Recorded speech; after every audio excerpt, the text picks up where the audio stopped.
Charles Manson. Plus qu'un simple gourou de secte, dans une Amérique de révolutionnaires incompris, il est avant tout un enfant, un ado, et il le restera jusqu'à sa mort.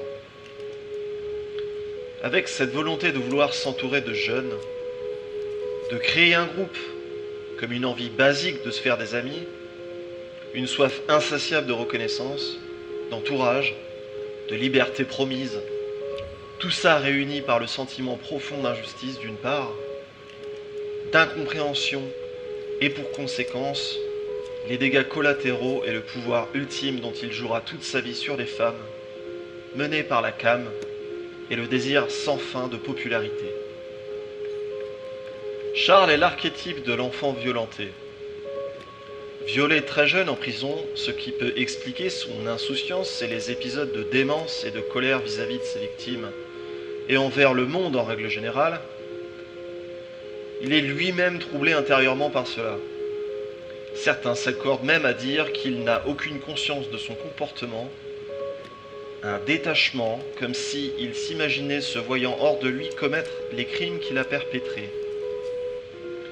Et c'est d'ailleurs pour cette même raison qu'il a mené à distance, commandité, en quelque sorte, l'action des meurtres terribles qu'on lui incombe.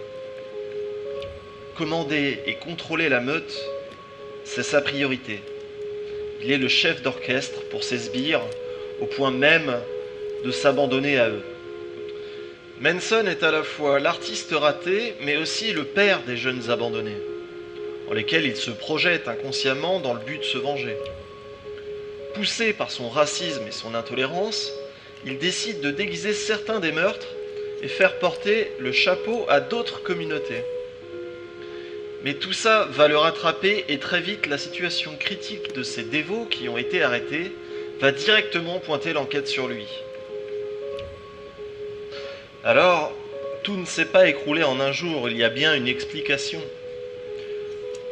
Charlie est aussi galvanisé par l'attention et le dévouement que ses disciples ont pour lui. Tout ce temps qu'il passera avec eux, à les diriger pour mieux s'intégrer et prouver que sa voix et ses idées sont l'unique remède à leur mal-être, toutes ces techniques de manipulation qu'ils maîtrisent parfaitement vont faire d'eux de vrais adorateurs. Complètement dénués d'autoperception et de conscience, c'est dans cet état qu'ils vont commettre des tueries absolument atroces, ultra-violentes, punitives et totalement assumées. C'est bien cette raison en particulier qui fait de Charles Manson un tueur redoutable. Sa philosophie puritaine et sa détermination à faire changer les choses, eux y croient, donc tout est permis, pas de pitié. Vous n'êtes pas hors la loi comme vous le prétendez, car ce sont bien les lois qui vous ont créé. Mais vos fantasmes de succès vous ont rendu fou. Cherchant reconnaissance dans une époque exubérante, déchirée par le séparatisme et l'intolérance, votre combat aurait pu rester pacifique, mais il vous fallait plus que le calme des guitares qui résonnent dans le ranch, plus qu'une vie de chanteur avorté, de hippie délaissé.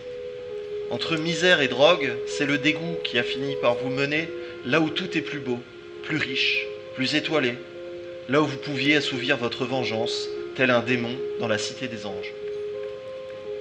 Personnellement, j'ai une pensée sincère pour toutes les victimes, et plus particulièrement pour Sharon Tate, qui était enceinte quand elle fut assassinée.